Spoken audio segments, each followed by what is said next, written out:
masuk di salah satu pendeta Napi Tapulu atau siapa itu. Dia Dia ngomong apa? dia membahas tentang apa ya?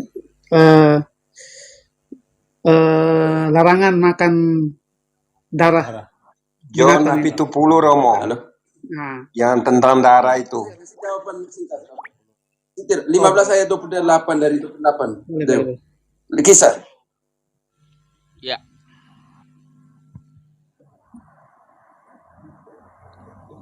Sebab adalah keputusan Roh Kudus dan keputusan kami, supaya kepada kamu jangan ditanggungkan lebih banyak beban daripada yang perlu ini. Ngomong? Lanjut. Kamu harus menjauhkan diri dari makanan yang dipersembahkan kepada berhala, dari darah, dari daging binatang yang mati dicekik, dan dari percabulan. Jikalau kamu memelihara diri dari hal-hal ini, kamu berbuat baik. Sekianlah. Selamat.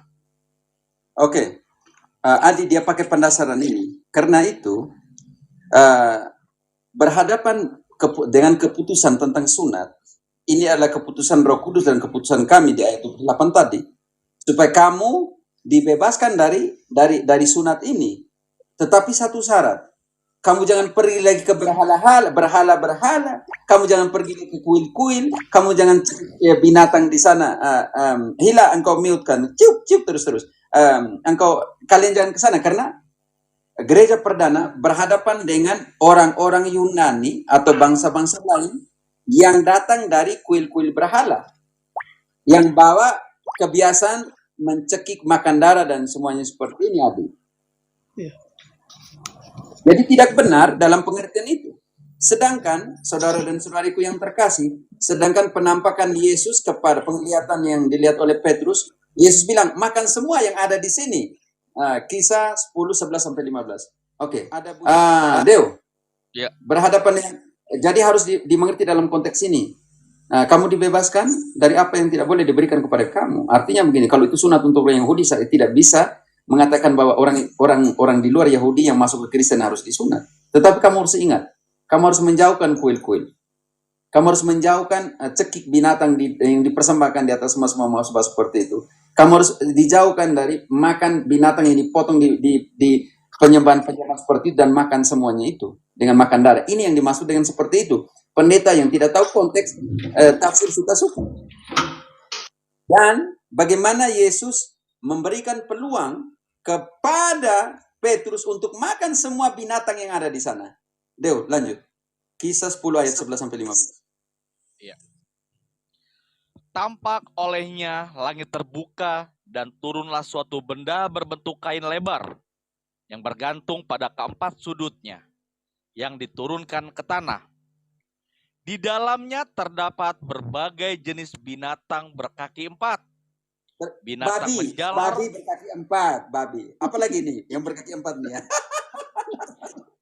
Kambing, sapi berkaki 4. Lanjut. RW. Binatang menjalar dan burung. Akhirnya semua binatang yang ada di dunia. Ya. Lalu apa kata Yesus kepada Petrus? Dan Petrus bilang, jangan.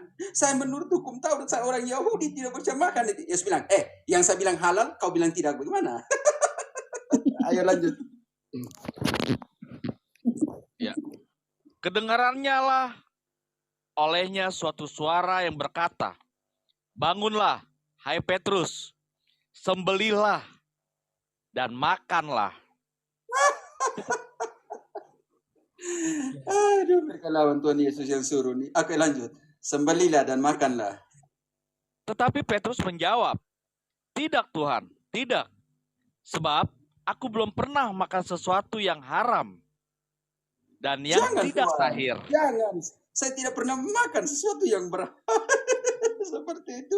Kecuali Protestanti, tahu nih orang Yahudi ini. Oke, lanjut. Kedengaran pula untuk kedua kalinya suara yang berkata kepadanya, apa yang dinyatakan halal oleh Allah tidak boleh engkau nyatakan haram. Pendeta, engkau lawan Tuhan Yesus sendiri kah? Baca kembali ayat terakhir itu. Kedengaran pula untuk kedua kalinya suara yang berkata kepadanya, apa yang dinyatakan halal oleh Allah, tidak boleh engkau nyatakan haram. Mereka pakai teks larangan yang diambil dari kalau tidak salah Imamat 11, larangan darah ya. Ulangan 14 daftar ya, teman-teman nanti bisa baca, nanti panjang. Saya malas sebenarnya. Yesus suruh kita makan semua, kayak mereka bilang tidak usah. Larangan darah, mereka bilang begini. Kita pakai ulangan ya, tadi 12 ya, ayat 23-nya bagaimana langsung. Sebenarnya panjang 1 sampai 23 tapi langsung ayat 23. Ulangan 12 ya. Ayat Tetapi jagalah baik-baik supaya jangan engkau memakan darahnya. Perjanjian lama. Oke? Kan rasul-rasul datang dari perjanjian lama tuh. Maksudnya dari orang Yahudi jadi kenal. Jadi itu untuk oke, lanjut sedikit supaya selesaikan ayat itu. Hanya saya lucu karena mereka nih selalu seperti itu, alasan aneh-aneh itu. Langsung. Sebab darah ialah nyawa, maka janganlah engkau memakan nyawa bersama-sama dengan daging. Oke, saya jelaskan konteks Israel, konteks teks ini. Poinnya ini paling penting ya. Ya, konteks ini begini. Mereka pakai itu karena apa? Berarti mereka orang Yahudi ya Pani. Karena orang Yahudi bilang yang memberikan hidup kepada jiwa itu roh, dan yang memberikan hidup kepada tubuh itu darah. Jadi siapa yang memakan darah, dia memakan hidup. Itu konteks orang Yahudi. Orang gereja perdana dimulai dengan orang-orang Yahudi. Pembaptisan 3.000 lebih orang, contohnya kisah 2 ayat 39, itu orang Yahudi. 3.000 orang lebih itu orang Yahudi yang dibaptis. Jadi mereka punya tradisi yang makan darah, tidak boleh makan darah. Tetapi berhadapan dengan politeisme yang datang, yang masuk dalam kekristenan awal. Makanya itu persoalan tentang sunat, itu persoalan dengan mereka yang bukan Yahudi. Yang Paulus tentang bilang, kenapa harus disunat? Supaya jadi Kristen. Persoalan di konsili 1 itu. Makanya semua yang tidak boleh dibebankan kepada orang yang bukan Yahudi itu sunat. Tetapi Petrus bilang begini dalam khotbahnya, kamu harus menjauhkan kuil-kuil, kamu harus menjauhkan makan darah, kamu harus seperti ini. Karena kalau kamu masih pergi ke kuil, buat apa kamu jadi orang Kristen? Seperti itu, maksudnya seperti itu. Tetapi oleh pendeta, ini antara Advent atau saksi Yehova, antara dua itu saja. Ya. Itu pendeta Advent atau saksi Yehova? Adi.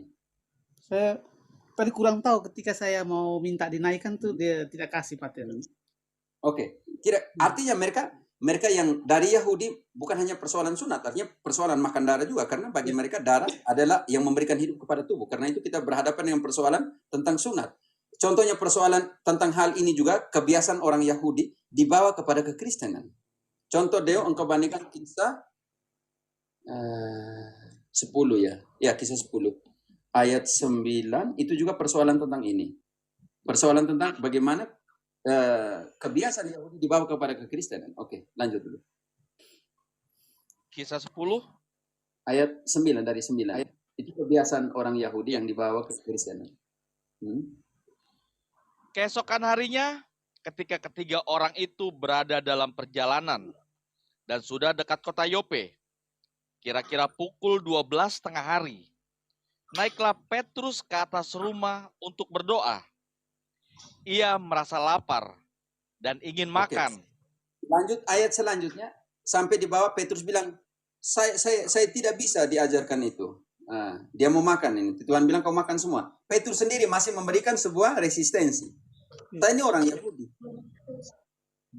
Makanya coba ayat 14-nya, Deo. Dia bilang saya ini orang Yahudi. Saya tidak bisa makan yang seperti itu. Hewan berkaki 4, yang melata, yang ada di bawah tanah, di laut, saya tidak bisa makan itu. Petrus sendiri masih memberikan sebuah perlawanan, resistensi. Saya tidak bisa. Lalu Tuhan bilang ayat 15, yang saya katakan halal, kamu tidak boleh mengatakan tidak halal? Kenapa kamu mengatakan tidak halal apa yang saya katakan halal? Ini perubahan tidak mudah loh, saudara dan saudariku yang terkasih. Jadi kita harus ingat bahwa transformasi ini berhadapan dengan sebuah kultur yang berbeda. Orang Yahudi yang datang dari konsep Taurat bahwa tidak boleh makan darah karena darah itu yang memberikan hidup kepada tubuh. Nah, lalu berhadapan dengan politeisme yang orang Yunani dan semua yang sekitar keyahudian yang masuk ke Kristenan. Mereka datang dari kuil-kuil berhala di mana mereka mempersembahkan apa kan? Hewan dicekik, dibunuh di sana, lalu ambil darahnya, minum dan semua. Makanya bagaimana Petrus sebagai primus inter pares bagaimana mendamaikan dua yang bertentangan ini? Karena itu gereja Deo kalau tidak salah Efesus 2 ayat 15 bagaimana? Yang mendamaikan dua yang bertentangan. Dari 12 lah. Bagaimana posisi gereja mendamaikan? Mereka yang dari politeisme, mereka yang dari monoteisme, dengan hukum darah, dengan sunat dan semua. Dengan yang dari politeisme, yang berhala dan semuanya itu didamaikan di dalam satu tubuh, di dalam satu gereja. Ini tidak mudah. Pekerjaan yang sangat sulit dari para rasul. Yang sekarang protestantisme dengan 60.000 denominasi tidak menghargai pekerjaan dari Bapak, dari rasul-rasul untuk menyatukan semua yang bertentangan ini. Justru mereka menggunakan kesempatan untuk menentang, sedangkan rasul-rasul berusaha untuk mendamaikan dan menjadi satu tubuh. Deo, mulai dari ayat 12. Bahwa waktu itu kamu tanpa Kristus tidak termasuk kewarganegaraan Israel dan tidak mendapat bagian dalam ketentuan-ketentuan yang dijanjikan, tanpa pengharapan dan tanpa Allah di dalam dunia. Tetapi sekarang di dalam Kristus Yesus, kamu yang dahulu jauh sudah menjadi dekat oleh darah Kristus. Karena dialah damai sejahtera. Ingat itu, kamu yang dilarang di dalam perjanjian lama jangan makan darah. Kamu yang pakai darah minum di kuil-kuil berhala itu makan daging makan darah. Sekarang kamu sudah dipersatukan di dalam darahnya siapa? Darah Kristus. Inilah darah perjanjian baru dan kekal. Kalau kamu terima darah Yesus ini, ngapain kamu pergi minum lagi darah yang lain, darah hewan dan lain sebagainya? Ini yang dimaksudkan oleh para rasul. Mendamaikan mereka dan menyatukan mereka dalam darah Kristus. Lanjut. Karena dialah damai sejahtera kita, yang telah mempersatukan kedua pihak dan yang telah merubuhkan tembok pemisah, yaitu perseteruan. Yang makan darah dan tidak makan darah, mereka selalu. Dan mereka yang bermusuhan ini disatukan di dalam apa? Lanjut. Sebab dengan matinya sebagai manusia, ia telah membatalkan hukum Taurat dengan segala perintah dan ketentuannya. Dia membatalkan apa? Hukum Taurat. Pendeta Adventista dan saksi Yehova. Dia membatalkan apa? Hukum Taurat. Dia membatalkan apa? Kesian orang Batak itu Arab Dia membatalkan apa? Hukum Taurat. Lanjut, dia membatalkan hukum Taurat. Ya. Dengan segala perintah dan ketentuannya untuk menciptakan keduanya menjadi satu manusia baru di dalam dirinya. Dan dengan itu mengadakan damai sejahtera. Dan untuk memperdamaikan keduanya di dalam satu tubuh. Satu? Tubuh. Kolose 1 ayat 18. Apakah tubuh itu? Dalam satu tubuh. Apakah tubuh itu?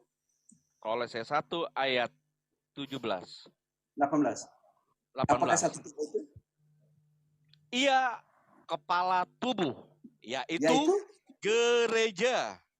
Aduh, sudahlah. Dia mempersatukan semua yang berselisih di dalam satu gereja. Di dalam satu gereja atau 60.000 denominasi? Satu aja dong, jangan banyak loh. Mau. Ay, Pater. Selamat malam, Pater. Bapak-bapak. Ya, luar biasa Pak Pater. Terima kasih Pak Pater. Terima kasih. Luar biasa. Oke, jadi kita harus lihat konteks. Oke, dalam konteks ini gereja awal itu siapa? Ada permusuhan selalu tentang sunat juga dimusuhin. Bukan hanya tentang makan darah ya, tentang sunat dan pembaptisan. Janganlah lagi minum air saja, melainkan tambahkanlah anggur sedikit. Berhubung pencernaanmu terganggu dan tubuhmu sering lemah. Waduh, saya butuh ini nih. Lucu ya.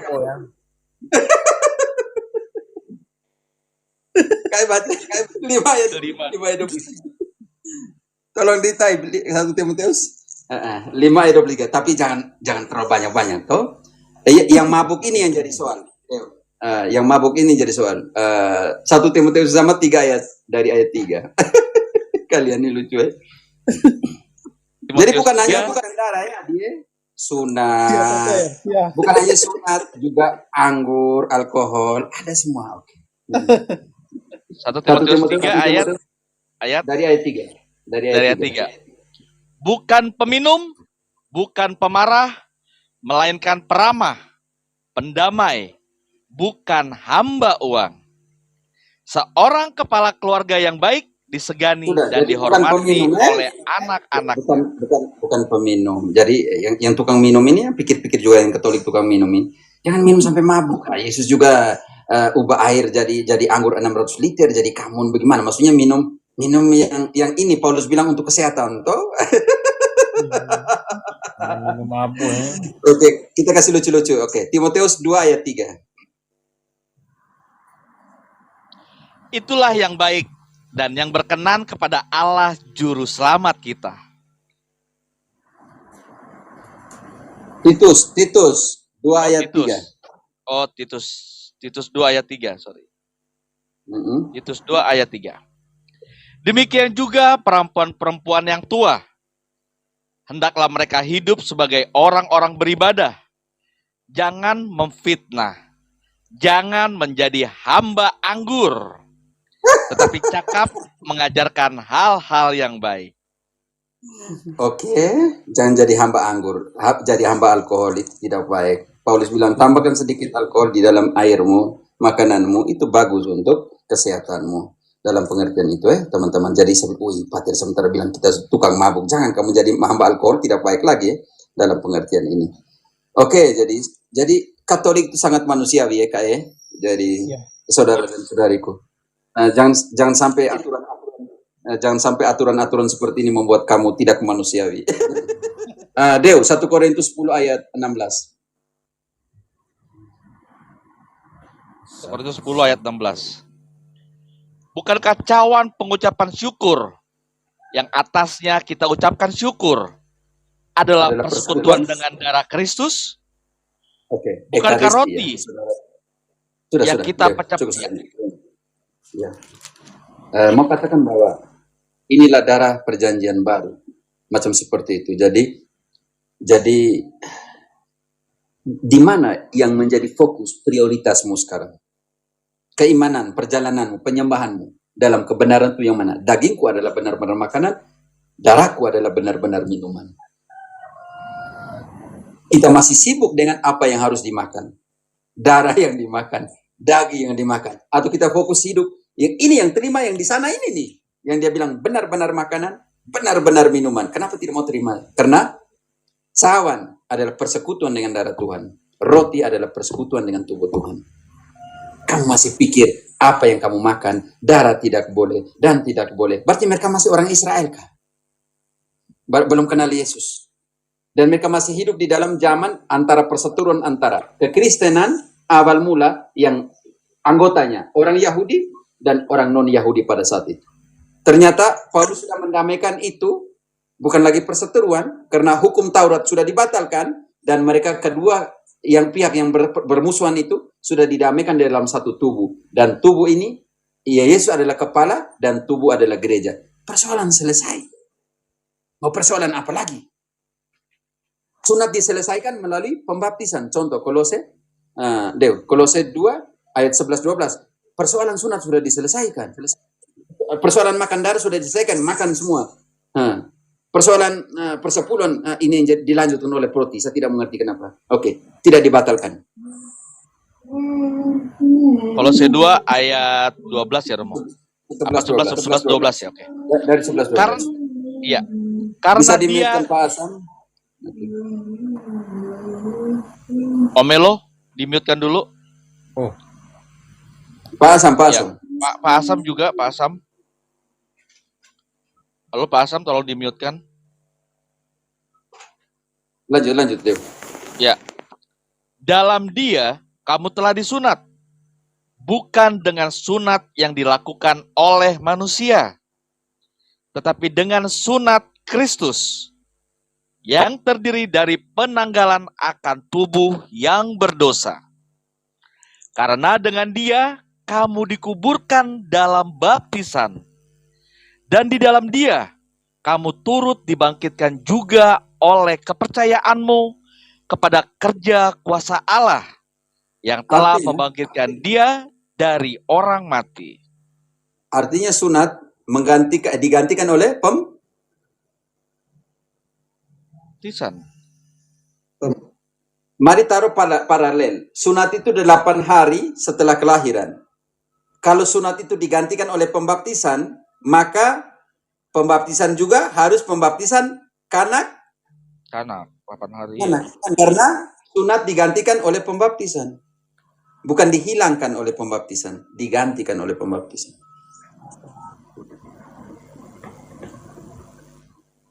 lalu kenapa mereka protes baptis bayi tak boleh?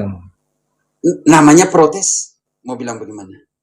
Karena mereka tidak baca baik. Dew, janji ini kepada kamu, kepada anak-anakmu, kepada mereka semua yang akan datang. Kisah 2 ayat 39. Sebab bagi kamulah janji itu, dan bagi anak-anakmu, dan bagi orang yang masih jauh, Dan berapa yaitu orang dibaptis? sebanyak yang Yaitu akan sebanyak? dipanggil oleh Tuhan Allah kita. Ayat 40. Dan dengan banyak perkataan lain lagi, ia memberi suatu kesaksian yang sungguh-sungguh. Dan ia mengecam dan menasihati mereka, katanya, berilah dirimu diselamatkan dari angkatan yang jahat ini. Melalui apa? Lanjut. Orang-orang yang menerima perkataannya itu memberi diri dibaptis. Anak-anak tidak dengar, tulis semua waktu itu. Anak-anak tulis semua waktu itu. Waktu itu anak-anak yang ada di situ tulis semua. Dan kira-kira berapa orang yang dibaptis? 3.000. Pada hari itu jumlah mereka bertambah kira-kira 3.000 jiwa. Karena itu pembaptisan ini adalah janji kepada kamu, kepada anak-anakmu, kepada mereka yang belum datang sejauh yang Tuhan ingin. Kita sudah loncat-loncat tema nih. Tadi tema apa? Tadi saya juga tidak ingat lagi. Terlalu banyak om. Oke, tidak hanya beberapa. Kita lihat bagaimana orang yang dari Keyahudian dan orang dari politeisme Yunani penyembahan berhala disatukan di dalam gereja, dan bagaimana gereja menyelesaikan persoalan intern di dalam gereja itu sendiri. Sunat, makan darah, dan semuanya itu dari sini dan dari sana. Dari sini, dari sana, dari sini. Coba direkonsiliasikan di dalam gereja itu. Dan semua orang yang percaya tetap bersatu. Ayat 44. Dew. Ya. Dan semua orang yang telah menjadi percaya tetap bersatu. Cukup. Dan Cukup. Semua orang yang percaya 60.000 denominasi atau tetap bersatu? oh enggak dong, 60.000 dong. Enggak pecah, enggak rame Romo. Harus pecah, hidup pecah. Pendeta, bagaimana Biar ayat rame. ini? Semua orang yang percaya harus bersatu.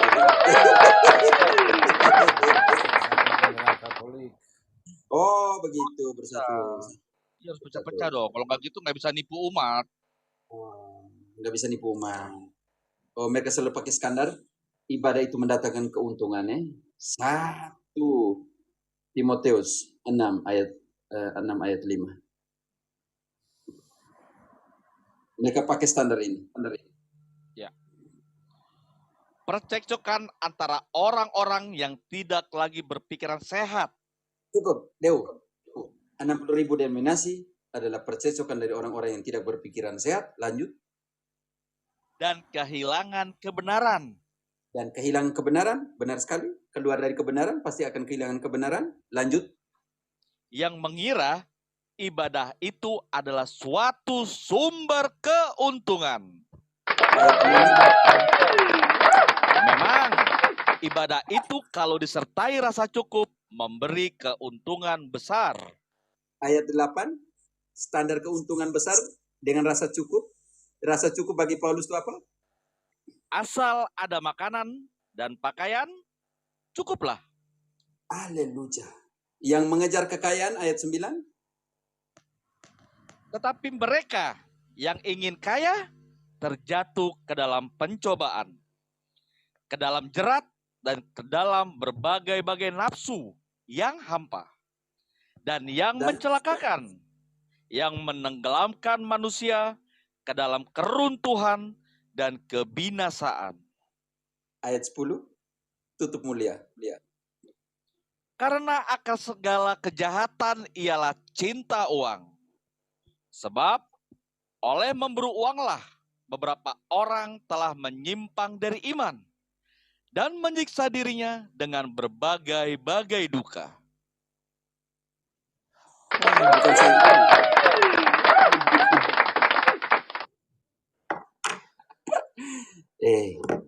Pater Nenuk itu punya hak persepuluhan menurut ritus Melkisedek sebagai imam.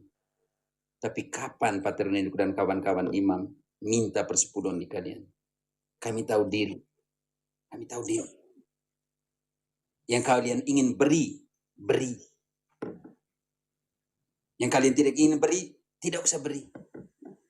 Pater Nenuk duduk dengan saya ini, tunggu saya dari jam berapa? Pater Nenuk sudah jam 11.45 mau jam 12 masih bertahan di sini. Apa kami mengharapkan kok kalian kirim semua persepuluhan kepada kami? Ada satu yang dari demon, itu bayangkan. Dan satu hal, ada yang satu dari Denom pernah naik, dia bilang dia mau jujur dia dari Denom mana, kalau kirim paus ke dia. Kok buset orang seperti ini? Ya sudah turun aja, jauh ke sana, pergi jauh dari sini. Tetapi itu tidak berarti orang Katolik kikir ya. Orang Katolik jangan kikir. Kasih, ada minta bantuan pendirian gereja untuk apa? Kasih, tunjukkan bahwa kita ini gereja yang sama, gereja yang satu. Gereja yang hidup, Pak. Jadilah batu hidup untuk rumah rohani ini. Betul. Tapi jangan ada batu mudas. Mana besok hari Minggu lagi? Ini teman-teman yang Protestan besok nanya semua ke pendeta. Pendeta nih rekamannya nih. Coba jelaskan ini nih. Pusing pendeta besok hari Minggu. Ya, mereka pakai ayat itu. Kata Om Serapim. Engkau baca 2 Korintus 6 ayat 9, ayat andalan mereka punya. 9 ayat 6. 2 Korintus 9 ayat 6. Korintus 9 ayat 6. Camkanlah ini, orang yang menakit akan menuai sedikit juga. Dan orang yang menabur banyak akan menuai banyak juga. Tapi mereka tidak mau baca ayat seterusnya. Hendaklah masing-masing memberikan menurut kerelaan hatinya. Jangan dengan sedih, maksudnya jangan dengan sedih hati atau karena paksaan. Sebab Allah mengasihi orang yang memberi dengan sukacita. Kalau Pater Nenuk butuh bantuan untuk anak novis, kasih. Dengan hati tulus. Kalau Pak romantis butuh untuk pembangunan gereja, kasih dengan hati yang tulus. Jangan jadi Katolik tukang kikir semua ini Protestan. Mereka pakai ini untuk lihat, kamu menanam, kamu memanen. Pendeta, kerjakan. Nah, begitu tuh. Jangan pakai ayat untuk itu tuh, untuk kepentingan diri sendiri. 2 Korintus 2:17. 2 Korintus 2:17. Sebab kami tidak sama dengan banyak orang lain yang mencari keuntungan dari firman Allah. Sebaliknya, dalam Kristus kami berbicara sebagaimana mestinya dengan maksud-maksud murni atas perintah Allah dan di hadapannya. Oke. Jadi 16-18 dan tak ada pun kekuasa maut untuk bisa apa? Bisa. Matius 16:18.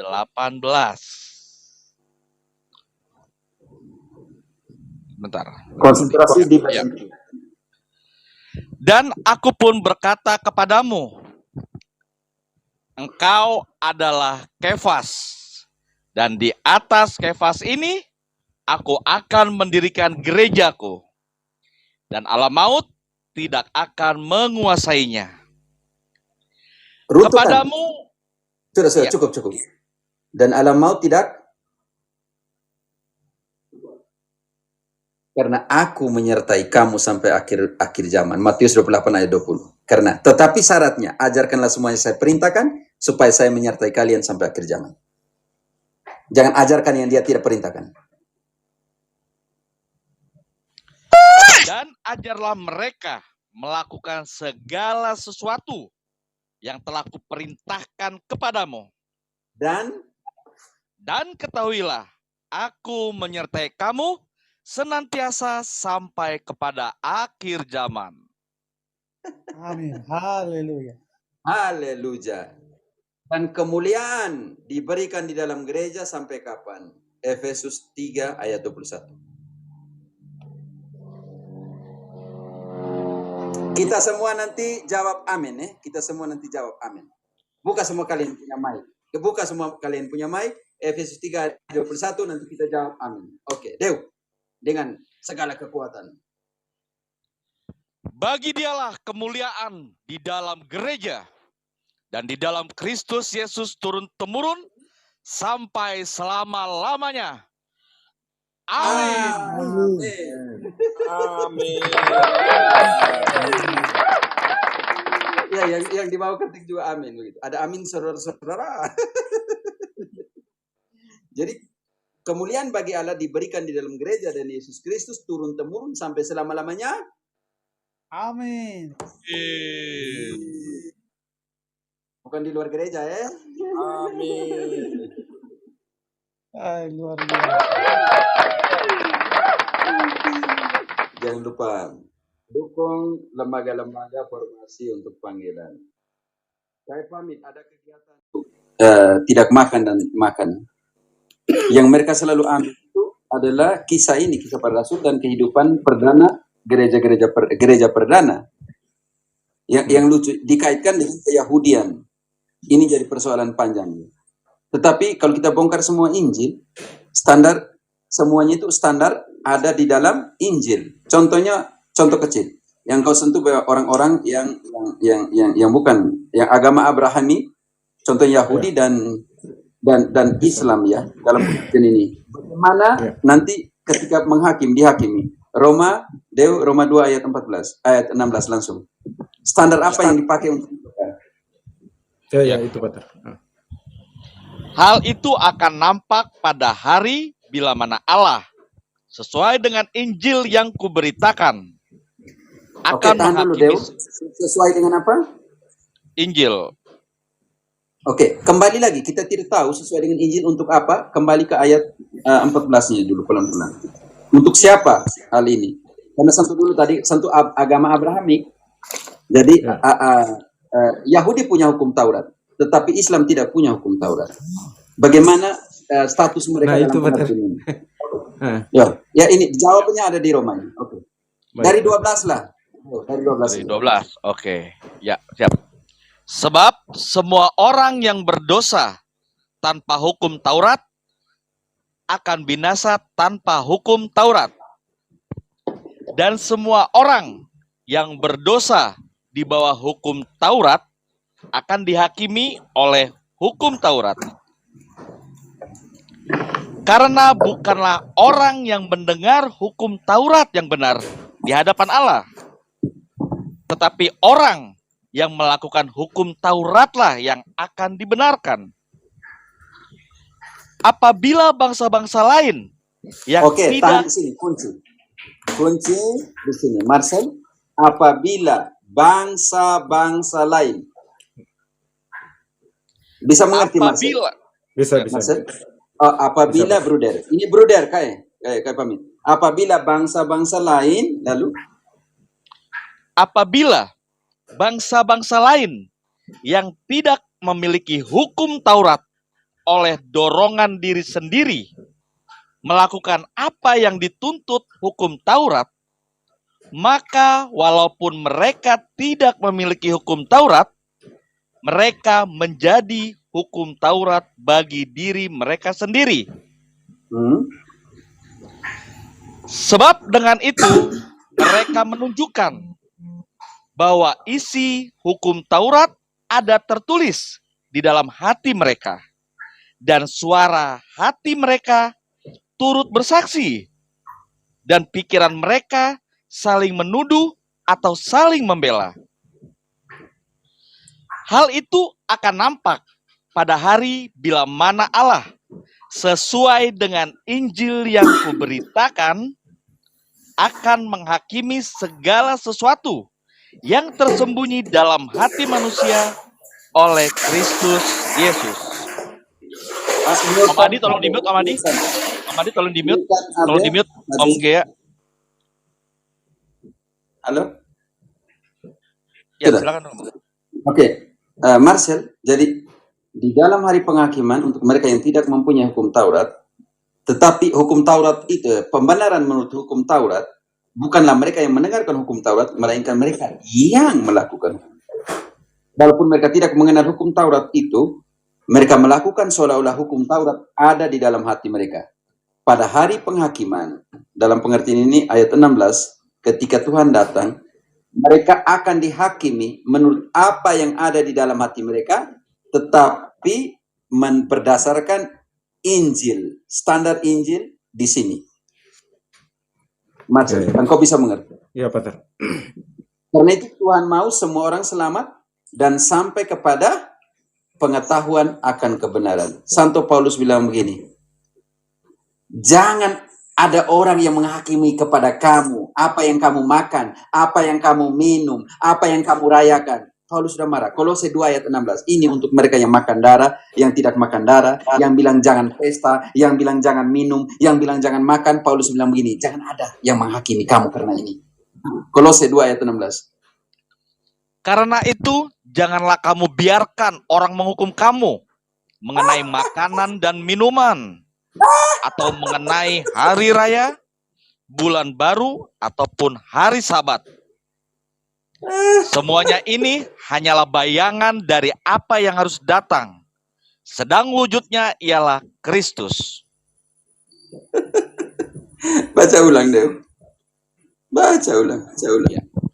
Karena itu, janganlah kamu biarkan orang menghukum kamu mengenai makanan dan minuman, atau mengenai hari raya, bulan baru, ataupun hari Sabat. Untuk pendeta Joni dan kawan-kawan, baca lagi apa yang dikatakan Paulus. Dew. Karena itu, janganlah kamu biarkan orang menghukum kamu mengenai makanan dan minuman, atau mengenai hari raya, bulan baru, ataupun hari Sabat. Lanjut. Semuanya ini hanyalah bayangan dari apa yang harus datang, sedang wujudnya ialah Kristus. Lanjut. Janganlah kamu biarkan kemenanganmu digagalkan oleh orang yang pura-pura merendahkan diri dan beribadah kepada malaikat, serta berkanjang pada penglihatan-penglihatan, dan tanpa alasan membesar-besarkan diri oleh pikirannya yang duniawi. Sedang ia tidak berpegang teguh kepada kepala, dari mana seluruh tubuh yang ditunjang dan diikat menjadi satu oleh urat-urat dan sendi-sendi, menerima Lanjut. pertumbuhan ilahinya. Lanjut. Apabila kamu telah mati bersama-sama dengan Kristus dan bebas dari roh-roh dunia, mengapakah kamu menaklukkan dirimu pada rupa-rupa peraturan? Seolah-olah kamu masih hidup di dunia. Jangan jama ini, jangan kecap itu, jangan sentuh ini. Semuanya itu hanya Mereka punya bahasa roh tuh raba sini, raba sana ya. Paulus bilang, jangan repot dengan mereka yang bilang, jangan raba ini, jangan sentuh ini. Baca lagi itu penting. Iya. Apabila kamu telah mati bersama-sama dengan Kristus dan bebas dari roh-roh dunia, mengapakah kamu menaklukkan dirimu pada rupa-rupa peraturan? Seolah-olah kamu masih hidup di dunia. Jangan jamah ini, jangan kecap itu, jangan sentuh ini.